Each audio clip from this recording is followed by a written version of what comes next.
आज हम बात करेंगे हिमालयी उपवाह तंत्र और प्रायद्वीपीय उपवाह तंत्र की। ठीक है, इन दोनों में क्या समानता है या इन दोनों में क्या असमानता है। पहले एक तरफ हम लिखते हैं हिमालयी उपवाह तंत्र, ठीक है, और दूसरी तरफ प्रायद्वीपीय उपवाह तंत्र।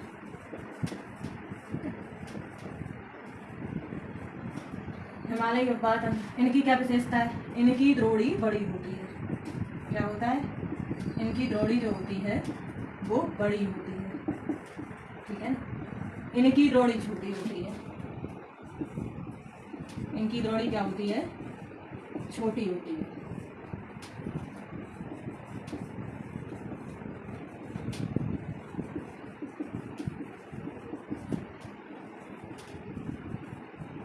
अब आप समझ रहे होंगे कि द्रोणी क्या होता है। द्रोणी होता है कि इनका जल जिस स्थान, मतलब जितना स्थान ये घेरती हैं उससे बहुत कम स्थान ये नदियां घेरती हैं। मतलब कि इनमें जल की मात्रा अधिक होती है और इनमें जल की मात्रा कम होती है, ठीक है। दूसरा, हिमालयी नदियां प्राय अधिक लंबी होती हैं, ठीक है। हिमालयी नदियां प्राय अधिक लंबी होती हैं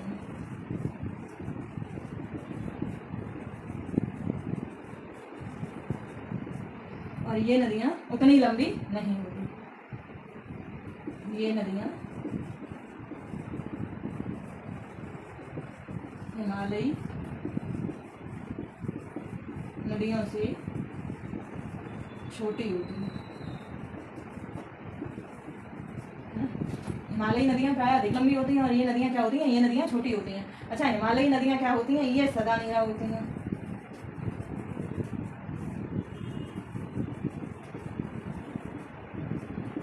ये सदा नीरा नहीं होती।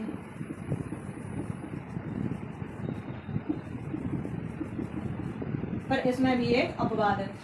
अपवाद कौन सी नदी है? कावेरी नदी। कावेरी नदी क्या है? अपवाद है। कैसे? कावेरी नदी है तो प्रायद्वीपीय नदी, पर क्या है ना कि इसमें वर्ष भर जल रहता है, ठीक है ना। रहता तो इन सब नदियों में भी है, पर कावेरी अपने जिस रूप में मतलब ये नदियां बहती हैं उसी रूप में ये कावेरी नदी भी बहती है। इसीलिए कावेरी नदी को दक्षिण भारत की गंगा भी कहते हैं, ठीक है ना। इतनी बात आप लोगों को समझ में आई। देखो, हिमालयी उपवाह तंत्र और प्रायद्वीपीय उपवाह तंत्र, इनकी द्रोणी बड़ी होती है, अर्थात ये बड़ा स्थान घेरती हैं जल के लिए। इनकी द्रोणी छोटी होती है, ये कम स्थान घेरती हैं जल के लिए।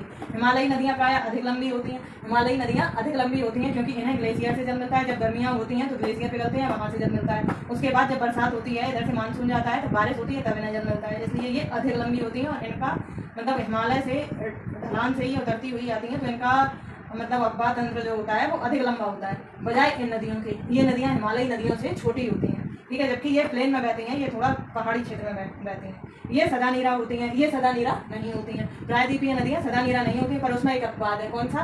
कावेरी नदी। कावेरी नदी सदा नीरा नदी है, ये प्रायद्वीपीय नदी है। इसके बाद भी ये कैसी नदी है? सदा नीरा नदी है।